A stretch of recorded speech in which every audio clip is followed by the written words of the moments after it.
gazing in the water, the silvery river to shore, have your reflection in the water, say you'll be mine forevermore. On a little bamboo bridge by the waters of Kaluba, you've made my dreams come true. Sweetheart, when I found you, you made my dreams come true. Sweetheart, when I found you. Eni Purwonegoro, terima kasih. Ya, di buku ini diceritakan bagaimana Pak Hugeng suka naik sepeda keliling patroli, padahal dia adalah Kapolri ya. Nah, kalau boleh tahu kemana saja itu Ibu Mary, Pak Hugeng keliling-kelilingnya? Semua beliau, ya, dia ingin melihat apa-apa, ya, dia pergi kadang-kadang. Keluar pakai sepeda begitu aja? Ya. Pak Hugeng katanya suka nyamar juga ya? Ya. Pernah jadi hipis? Ya. Sepedanya katanya masih ada ya? Ada. Coba, mana sepedanya? Oh, ini dia sepedanya. Ya.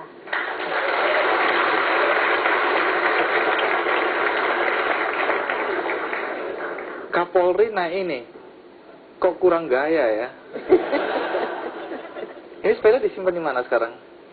Kita simpan di galeri. Ada satu galeri yang kami anak-anak buat ibu untuk menyimpan barang-barang bapak. Barang-barang kenangan dari Pak Hugeng. Karena ini sepeda beli sendiri atau barang inventaris? Beliau beli sendiri. Oh, beli sendiri. Ya. Kalau inventaris katanya waktu selesai jadi Kapolri, jadi polisi semua dikembalikan ya. Kalau dilihat kembali ya, pemberhentian Pak Hugeng ini masih misteri ya bagi sebagian orang. Bagi keluarga, apa sih alasan yang sebenarnya? Apakah Pak Hugeng pernah cerita? Kalau secara langsung, beliau selalu memisahkan antara pekerjaan dan keluarga. Jadi beliau urusan pekerjaan yang tidak perlu kita ketahui itu tidak akan bakal sampai ke kita. Sama Ibu Mary juga nggak pernah berkeluh kesah gitu, bahwa ini aku dicopot gara-gara ini gitu nggak? Tidak, dia hanya bertemu dengan ibunya.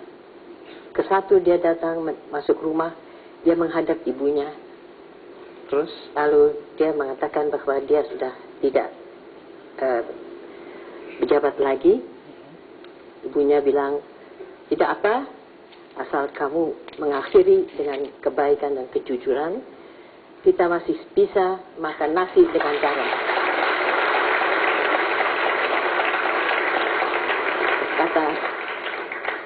Kata-kata ibu ini sangat mengena di hati saya. Dan juga saya kira memberi kekuatan kepada Mas Hugeng waktu itu. Nah, kalau kita lihat ada yang menduga ini berkaitan dengan upaya Pak Hugeng membongkar kasus penyelundupan mobil-mobil mewah. Sampai sekarang itu masih tetap misteri ya, karena Pak Hugeng sendiri nggak pernah bercerita ya. Tidak pernah. Nah, di sini ada putri dari Pak Hugeng, anak pertama ini ya, Reni Hugeng. Nah, kalau Mbak Reni sendiri, apa kenangan yang paling Anda ingat tentang Pak Hugeng? Kenangannya banyak sekali. Dia selalu bilang, polisi itu adalah abdi masyarakat. Jadi dalam keadaan apapun dia harus siap untuk membantu rakyat. Dia bilang. Nah, susahnya untuk saya, kalau kita mau ke sekolah, dia ikut, ada macet, dia turun. Dia mulai ngatur-ngatur lalu lintas. Lah telat laku. Itulah. Sebelum kita lanjutkan, ada baiknya kita mendengar beberapa komentar dari tokoh-tokoh di Indonesia. Ini dia komentar mereka tentang Pak Hugeng.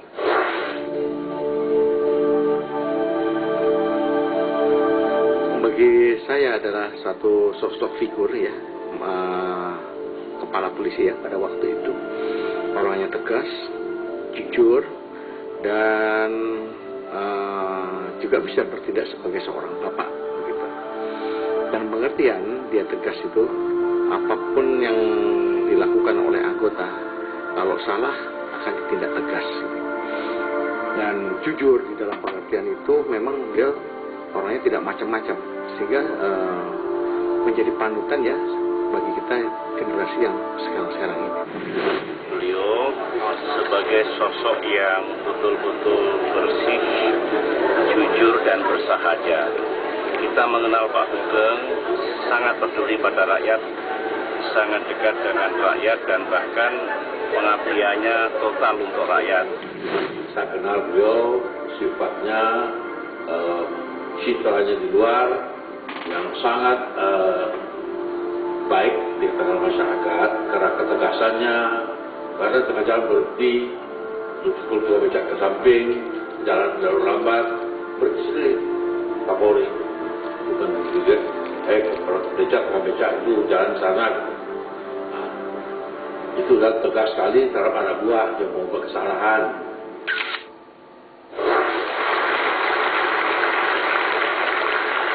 Kebetulan juga di sini ada Kadif Humas Polri, Pak Abu Bakar, mewakili generasi mudanya.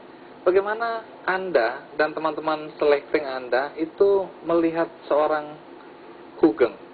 Yang dapat diteladani dari beliau, kejujuran, disiplin, dan di mana beliau merupakan polisi yang bersih, bebas dari korupsi, kolusi dan KKN, itu pun merupakan panutan bagi kami sebagai Polri sebagai generasi penerus.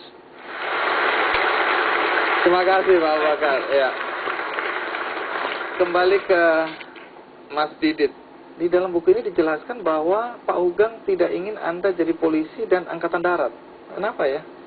Tanpa sepengetahuan beliau, saya daftar di Kodau 5 waktu itu Tanah Abang, dan sudah ikut tes. Angkatan udara ya? Ya, untuk AU. Karena waktu itu MiG baru datang, pesawat jenis MiG gitu. Jadi, wah, kalau Taruna Karbol itu rasanya luar biasa gitu. Jadi setelah semuanya sudah, tapi waktu penyaringan terakhir ternyata saya terbentur dengan izin orang tua. Karena sebagai anak laki satu-satunya, itu harus ada izin orang tua. Jadi saya sudah tidak ada jalan lain, terpaksa saya menghadap beliau. Waktu saya menghadap beliau ke Mabak dulu namanya, sekarang Mabes Polri, ya itu tidak semudah seperti apa yang saya pikir. Karena lewat prosedur segala macam, spree dan lain sebagainya. Walaupun Anda anaknya Kapolri, ya, tetap aja daftar normal gitu. Oh ya, ya. Nah, waktu akhirnya saya dipertemukan atau bisa bertemu sama almarhum, saya secara spontan, saya lihat ada ayah saya duduk di ruangan situ, yang pertama saya sampaikan, "Hai Pak," begitu, seperti itu. Tapi ternyata saya menemui satu sosok yang lain, Mas Andi. Kenapa? Apa yang terjadi? Saya menemukan satu sosok yang saya nggak pernah kenal, karena dia cuma lihat itu, tanpa ekspresi apa-apa, dan hanya tanya, ada keperluan apa?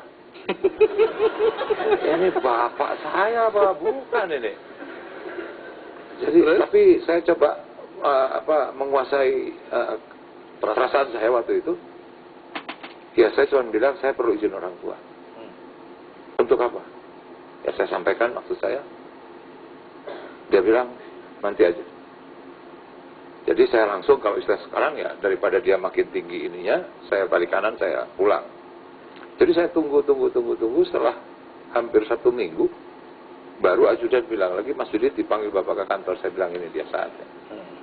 Akhirnya saya sudah menghadap, dia cuman bilang, "Duduk."